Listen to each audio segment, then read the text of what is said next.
Vossa palavra é a verdade. Santificai-nos na verdade. O Senhor esteja conosco, Ele está no meio de nós. Proclamação do Santo Evangelho de nosso Senhor Jesus Cristo, narrado por São Marcos. Glória a vós, Senhor. Sucedeu que, caminhando o Senhor em dia de sábado, por entre campos de trigo, os seus discípulos, enquanto caminhavam, começaram a colher espigas. Os fariseus diziam-lhe: como é que fazem ao sábado o que não é lícito?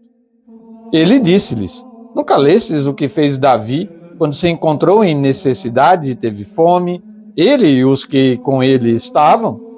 Como entrou na casa de Deus, sendo sumo sacerdote Abiatar, e comeu os pães da proposição, dos quais não é lícito comer, senão aos sacerdotes, e deu aos que com ele estavam? E dizia-lhes: o sábado foi feito para o homem, e não o homem para o sábado. Por isso, o Filho do Homem é Senhor também do sábado.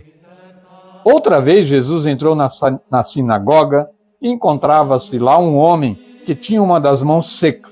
Observaram-no para ver se curaria em dia de sábado, a fim de o acusarem. Jesus disse ao homem que tinha a mão seca: vem aqui para o meio. Depois disse-lhe: é lícito em dia de sábado fazer bem ou mal, salvar a vida ou tirá-la? Eles, porém, calavam-se. Olhando-os então em roda com indignação, contristado da cegueira de seus corações, disse ao homem: estende a tua mão. Ele a estendeu e foi-lhe restabelecida a mão.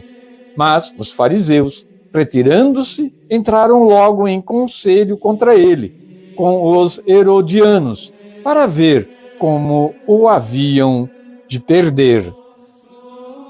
Palavra da salvação. Glória a vós, Senhor. Que o Santo Evangelho perdoe os nossos pecados e oriente a nossa vida.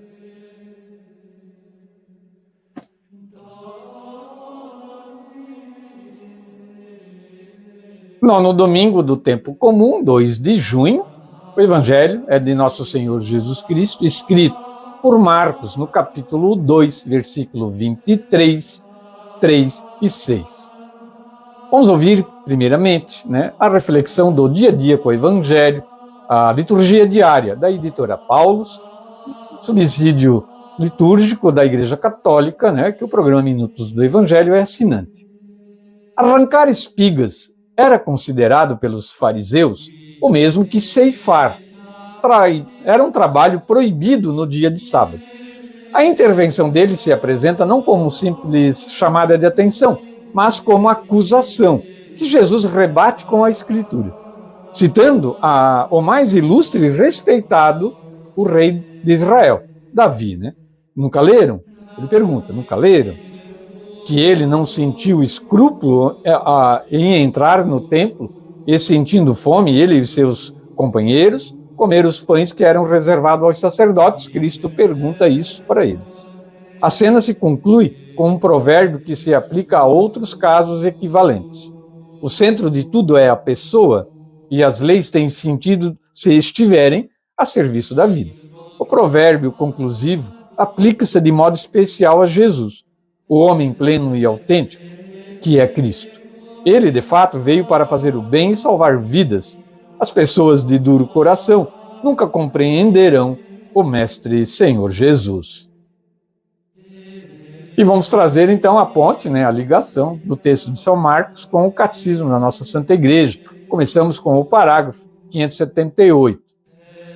Jesus, o Messias de Israel e, portanto, o maior no reino dos céus, fazia questão de cumprir a lei, executando-a integralmente até nos mais pequenos preceitos, segundo as suas próprias palavras.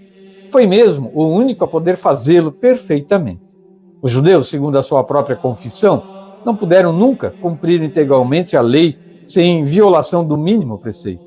Por isso é que em cada festa anual da expiação, os filhos de Israel pediam a Deus perdão pelas suas transgressões da lei. Com efeito, a lei constitui um todo, e como lembra São Tiago, quem observa toda a lei, mas falta num só mandamento, torna-se réu de todos os outros. A lei, né? A lei foi feita, a lei de Deus, né? A lei foi feita para ser cumprida, mas na sua totalidade, né? Não dá para escolher o que a gente vai cumprir. Vamos ao parágrafo 579. Este princípio da integralidade da observância da lei, não só na letra, mas também no espírito, não é só no escrito, mas no coração, era caro, muito caro aos fariseus. Tomando extensivo a Israel, conduziram muitos judeus do tempo de Jesus a um zelo religioso extremo. E um tal zelo, se não se ficasse por uma casuística hipócrita, com certeza que prepararia o povo para esta inaudita intervenção de Deus, que será o cumprimento perfeito da lei pelo único justo, representante de todos os pecadores, nosso Senhor Jesus Cristo. Mas como a gente percebe e sabe pelas Escrituras, né, os judeus, na verdade, nunca conseguiram cumprir integralmente a lei. Se tinham reconhecido o Messias. Parágrafo 580. O cumprimento perfeito da lei só podia ser obra do divino legislador, nascido sujeito à lei na pessoa do Filho. Em Jesus, a lei já não aparece gravada em tábuas de pedra, mas no íntimo do coração do seu servo, o qual, proclamando fielmente o direito, se tornou a aliança do povo. Jesus cumpriu a lei até o ponto de tomar sobre si a maldição da lei, em que incorrem aqueles que não praticam todos os preceitos da lei, porque a morte de Cristo foi para remir as faltas cometidas durante a primeira aliança, ou seja, né, o Antigo Testamento. Parágrafo 581. Jesus apareceu aos olhos dos judeus e dos chefes espirituais como um rabi. Muitas vezes argumentou no quadro da interpretação rabínica da lei.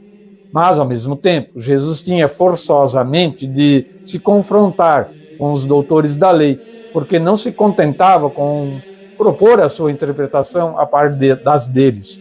Ensinava como quem tem autoridade, e não como os escribas. Nele era a própria palavra de Deus, que se fizera ouvir no Sinai, para dar a Moisés a lei escrita, que de novo se fazia ouvir sobre a montanha das bem-aventuranças. Esta palavra de Deus não aboliu a lei, muito pelo contrário, ela a cumpriu, ao fornecer de modo divino a sua interpretação última.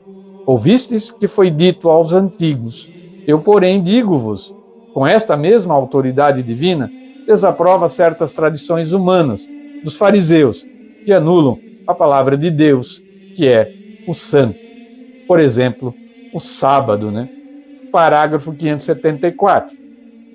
Desde o princípio do ministério público de Jesus, fariseus e partidários de Herodes, com sacerdotes e escribas, puseram-se de acordo para lhe dar a morte, por alguns dos seus atos. As expulsões de demônios, por exemplo, perdão dos pecados, cura em dia de sábado, interpretação original dos preceitos de pureza legal, trato familiar com publicanos e pecadores públicos. Jesus pareceu a alguns, muito mal intencionados, suspeito de possessão diabólica. Foi acusado de blasfêmia e de falso profetismo, crimes religiosos que a lei castigava com a pena de morte por apedrejamento. E parágrafo 592. Jesus não aboliu a lei do Sinai, muito pelo contrário, né? Mas a cumpriu com tal perfeição que revelou o sentido último dela e resgatou as transgressões contra ela cometidas, né?